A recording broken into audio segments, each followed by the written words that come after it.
Paul Knights est un ancien franc-maçon qui finira par tout abandonner. Il est aujourd'hui le pasteur de l'église du Mont des Oliviers, à Newton Abbot, dans le sud-ouest de l'Angleterre. Écoutons son témoignage. Je pensais que la franc-maçonnerie était en fait pieuse. Et j'ai donc voulu y consacrer plus de temps, y mettre plus d'efforts. J'ai donc passé les 12 années de ma vie à y consacrer plus d'efforts. Et j'ai gravi de plus en plus les échelons dans les différentes instances et je suis devenu responsable de siège. Tout ce qui devait être fait, je le faisais. Toutes les activités sociales, j'en avais la charge. Et donc j'étais très respecté. Et l'année avant d'être maître de la loge, c'était une journée d'été ou une soirée d'été, et je suis allé à la loge, je me suis assis, et nous devons être calmes dans la loge pendant la cérémonie. Et soudain, un froid glacial est entré. Il y a un dicton que c'est quand quelqu'un avait marché sur ta tombe, et c'était ce sentiment froid et glacial qui a traversé mon corps, et j'ai fait « wow ». J'ai eu cette impression toute la nuit dans cette pièce, qu'il y avait quelque chose qui n'allait pas. Et donc, quand je suis rentré chez moi cette nuit-là, j'ai senti comme si je devais faire quelque chose. Et Aniela a dit, as-tu apprécié la soirée? J'ai répondu que non. Elle a dit, eh bien, j'ai expliqué ce qui s'était passé, et puis elle a dit, pourquoi n'essaies-tu pas une autre loge? Alors, je suis allé dans une autre loge cette semaine-là, et j'ai eu exactement la même expérience. Et je me suis dit, qu'est-ce qui ne va pas ici? J'avais eu une expérience avec le Seigneur. Il y a environ 12 ans auparavant, je croyais qu'il y avait un Dieu et qu'il m'avait parlé, mais d'une manière ou d'une autre, j'avais perdu le fil. Je n'allais pas à l'église. Je ne côtoyais pas d'autres chrétiens. Je savais que j'étais né de nouveau, mais j'étais dans la franc-maçonnerie. Je travaillais donc sur Dartmoor, près de Haytor, et j'avais 6 employés. À ce moment-là, je faisais des travaux d'arbres et de déblayage, et j'ai dit continuer, et j'ai grimpé sur un rocher élevé. Et j'ai grimpé sur ces rochers, et j'ai juste levé les bras, et j'ai dit, mon Dieu, j'ai besoin de savoir. Dois-je rester ou sortir de la franc-maçonnerie? Et j'ai besoin de le savoir cette semaine. Dis-moi si j'ai besoin de cassettes ou de documentation. J'ai besoin qu'un parfait inconnu me le dise, et j'ai besoin des Écritures. Je n'avais pas alors de Bible. Alors, comment j'ai pu prier cette prière? J'ai eu l'impression d'avoir ouvert la bouche et les mots sont sortis de ma bouche, parce que je n'avais aucune idée préconçue de ce que j'allais dire. Alors les 2 jours ont passé et cet homme m'a donné il a dit, Paul, je ressens vraiment le besoin de te donner ce CD ou 2 CD. Et tous 2 contenaient des témoignages de francs-maçons qui avaient eu une expérience divine, qui les a conduits à quitter la franc-maçonnerie. Mais il parlait aussi des démons et ce dans quoi ils furent impliqués. Je me dis, dans quoi je me suis impliqué tout ce temps. Je ne savais toujours pas que j'étais dans la sorcellerie. Ensuite, quelqu'un m'a invité quelques jours plus tard à une réunion d'hommes à Calibri-Mortimer. C'était une réunion de Full Gospel qui m'invitait à un petit déjeuner durant toutes ces années. J'y suis allé, j'ai juste senti que Dieu me disait d'y aller, mais d'être dans l'expectative. Et le matin où je suis arrivé, j'ai pris le petit déjeuner, un petit déjeuner de frites comme d'habitude, et je suis allé à l'endroit le plus éloigné de la salle. Puis un total étranger est venu s'asseoir en face de moi et il a dit « Je crois que Dieu veut que je m'assieds avec toi aujourd'hui parce qu'il veut que je partage mon témoignage sur la franc-maçonnerie. » Il partagea son témoignage sur la façon dont Dieu l'a fait sortir de la franc-maçonnerie et tous les détails. Puis l'après-midi, un parfait inconnu est venu vers moi et m'a dit « Vous êtes Paul, n'est-ce pas? » J'ai répondu « Oui ». Il a dit « Je suis assis, là-bas ». Il a dit « Quand vous avez 1 minute, rejoignez-moi et qu'on parle. » Alors je suis allé quelques minutes après. et il a dit, je suis évangéliste, je suis enseignant, je vais au collège biblique, j'enseigne dans un collège biblique, je voyage dans le monde entier pour enseigner. Il a dit qu'il ne voulait vraiment pas être ici, mais Dieu voulait qu'il soit là. Alors il s'est présenté, a dit qu'il s'appelait David. Il a dit qu'il fut conduit par le Seigneur à venir aujourd'hui. Je ne voulais vraiment pas venir. Il a dit, alors j'ai dit, Seigneur, tu dois me convaincre. Et il a dit qu'en l'espace de quelques heures, son ami qu'il n'avait pas vu depuis 8 mois est venu et a dit, je t'ai acheté un billet pour Claire B. Mortimer. J'ai senti le Seigneur me dire, achète-toi un billet. Il a donc demandé, Seigneur, pourquoi veux-tu que j'y aille? Le Seigneur a répondu, tu vas rencontrer un homme appelé Paul et je veux que tu lui donnes ces Écritures. Ce sont les Écritures que le Seigneur veut. Et j'ai dit, quand as-tu reçu ces Écritures? Maintenant, vous devez réaliser que j'avais demandé cela lundi. On est samedi et j'avais demandé cela le lundi d'avant. J'avais prié le Seigneur dans la semaine.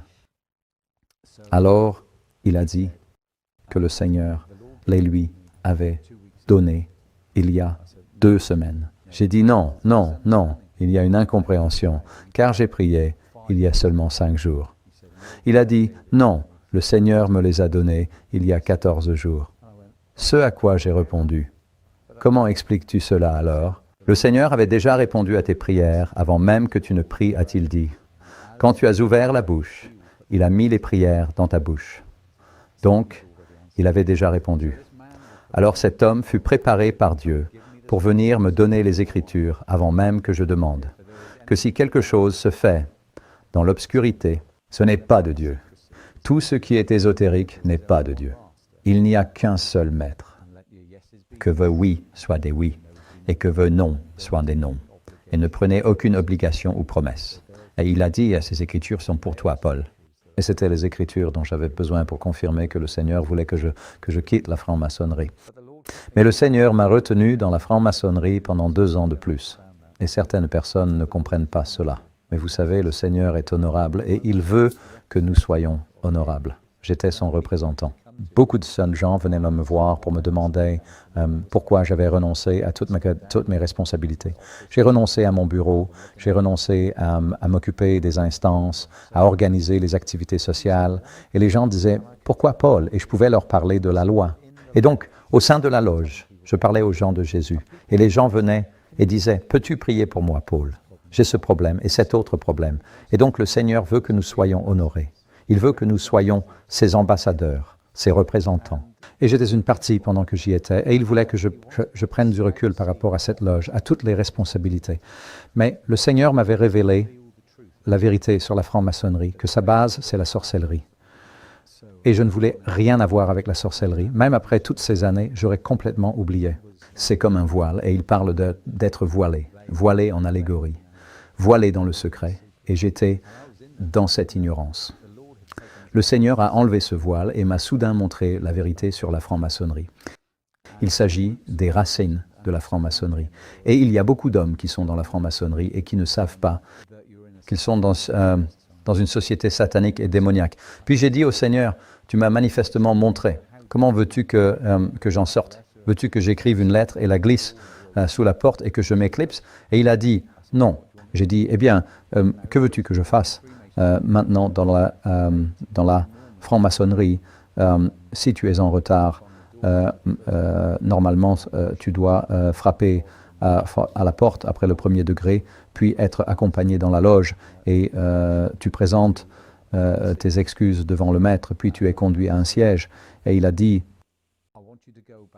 je veux que tu retournes dans la loge. J'ai répondu, je ne veux plus faire de signes, d'obligations. Je ne veux pas faire ça, Seigneur. Il a dit, tu n'auras pas besoin de le faire. Je veux que tu sois en retard de 10 minutes. C'était incroyable que pendant environ 120 ans, cette réunion dans ma loge avait toujours eu lieu un lundi. Pour une raison quelconque. Je ne me souviens pas de la raison, mais cela fut changé un mercredi. Beaucoup de loges ne se réunissent pas un mercredi, alors les maîtres d'autres loges sont encouragés à visiter en tant que maîtres d'autres loges. Beaucoup de maîtres étaient libres ce mercredi parce qu'ils ne se réunissaient pas eux-mêmes. Alors, ils ont décidé de venir, mais je ne savais pas cela. Et alors, au lieu d'avoir 70 ou 80 personnes, soudainement, il y avait 2 fois plus d'hommes dans cette loge. Et ils ont dû apporter des chaises supplémentaires et tout ça. Je ne m'en suis pas rendu compte. J'avais travaillé toute la journée et le Seigneur m'avait dit particulièrement d'être en retard de 10 minutes. J'ai donc tourné au coin 10 minutes, 9 minutes, et ça me prendrait 1 minute pour monter les escaliers. Alors, je suis monté et il y avait quelqu'un qu'on appelle le garde extérieur qui se tient à l'extérieur de la loge et il protège l'entrée de tout intrus. Et il a dit « Bonjour, Paul ». Il a dit « Génial si tu étais arrivé 1 minute avant ». Il a dit « Il y a tellement de monde là-bas ce soir ». Il a dit que si tu avais été 9 minutes en avance, tu aurais pu entrer. J'ai dit « Merci Seigneur ». Et donc, ils ont ouvert au premier degré, puis nous avons frappé. Je suis entré. Et le Seigneur m'avait dit de me tenir face au maître de la loge et de dire « Je vous aime tous ». Et bien sûr, ils ont tous dit « Oh oui », parce qu'à ce moment-là, ça faisait 14 ans que j'étais dans la loge. Ils me connaissaient tous ou me respectaient. Et ils ont dit « Oh oui, Paul, oui, nous t'aimons aussi ». Et j'ai dit « À cause de la malédiction qui a été jetée non seulement sur moi, mais aussi sur ma famille, je dénonce la franc-maçonnerie comme une société satanique et démoniaque et je démissionne. » Soudain, le silence s'est installé dans cet endroit. Personne ne disait un mot. Et cela a semblé durer des minutes, mais je suis sûr que ce n'était probablement que des secondes. Mais cela a semblé être très long. Soudain, la personne qui avait pris mon rôle, parce que j'aurais dû être sur cette chaise, j'aurais dû être le maître de cette loge. Et je lui faisais face, et il était un franc-maçon du 33e degré, et il a commencé à frapper ce marteau, qui est un marteau en bois. Il a commencé à dire « Faites-le sortir d'ici, faites-le sortir d'ici ». Et son visage s'est déformé, et il m'a regardé dans les yeux. Il était tellement en colère. Et ces 2 personnes qui m'avaient fait mon tas et qui m'avaient conduit jusqu'à la salle m'ont poussé vers la sortie. Et nous sommes arrivés à la porte d'entrée. Et l'un d'eux m'a pointé du doigt et il a dit « Tu n'auras plus jamais d'opportunité d'affaires dans cette région. » Et j'ai dit « Le Seigneur est mon berger. Je ne manquerai de rien. » Et il s'est éclipsé. Nous avons besoin de connaître la parole. Vous savez, la parole était en moi pour parler. Et les gens disaient « Tu as dû perdre beaucoup d'affaires. Mais vous savez, mon entreprise s'est développée. Le Seigneur vous honorera. Je l'ai mis en premier. » Il a dit « Cherchez d'abord le royaume des cieux et sa justesse, et tout vous sera donné en plus. » Tant de gens mettent d'abord leurs idées, leur travail, leurs épouses, leur famille, leur santé, tout le reste, et ensuite pensent à Dieu. Essayez d'intégrer le Seigneur Jésus-Christ dans votre vie, et il la changera. Cherchez d'abord le Seigneur, lui et sa justesse. Quand je suis sorti cette nuit-là de la franc-maçonnerie, je l'ai dénoncé. J'étais déjà impliqué dans l'Église. Et il y avait un couple qui priait avec ma femme et ma famille pendant que j'étais dans cette loge. À ma sortie, nous sommes tous allés à l'église. En fait, nous sommes montés sur l'estrade et j'ai raconté ce que j'avais fait. Il y a eu des acclamations. Et puis les gens ont commencé à venir et à dire « Tu sais, ça fait des mois qu'on prie pour toi, Paul. » Et il s'est avéré qu'il y avait environ 200 personnes qui priaient dans cette église pour que je sois libéré et pour que les écailles de mes yeux tombent. Et vous savez, le Seigneur honore ces prières du corps du Christ. Le Full Gospel Fellowship auquel j'avais adhéré priait aussi. Et en 3 mois, j'étais président du Full Gospel Businessmen's Fellowship. Et le Seigneur a commencé à me parler et à travers mon témoignage, beaucoup de francs-maçons sont sortis. Je vais vous dire une chose, le Seigneur aime ceux qui sont francs-maçons. Il aime ceux qui sont dans les ténèbres. Il les aime tellement qu'il est mort pour eux sur la croix. Il ne veut pas que vous les rejetez. Il veut que vous priez pour eux de tout votre cœur. Jeûnez et priez.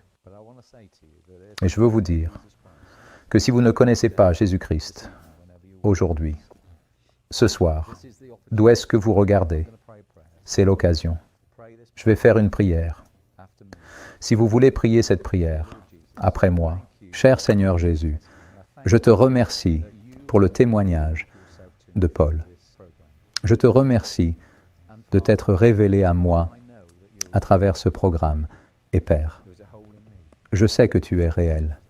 Il y a un vide en moi que tu dois combler. Je sais que je suis un pécheur et je te demande de me pardonner ce soir ou aujourd'hui. Voudrais-tu venir dans ma vie pour combler ce vide? Je veux naître de nouveau. Voudrais-tu me remplir de ton esprit? Voudrais-tu me guérir, me délivrer et me libérer? Me conduiras-tu et me guideras-tu dans la vie? Me diras-tu quelle Bible acheter afin que tu puisses me guider à travers tes Écritures, Seigneur, et m'enseigner? Voudrais-tu me conduire à une bonne Église et à un corps de Christ? Voudrais-tu me guider dans cette adoration, Père, pour que je puisse lever les mains et t'adorer en esprit et en vérité?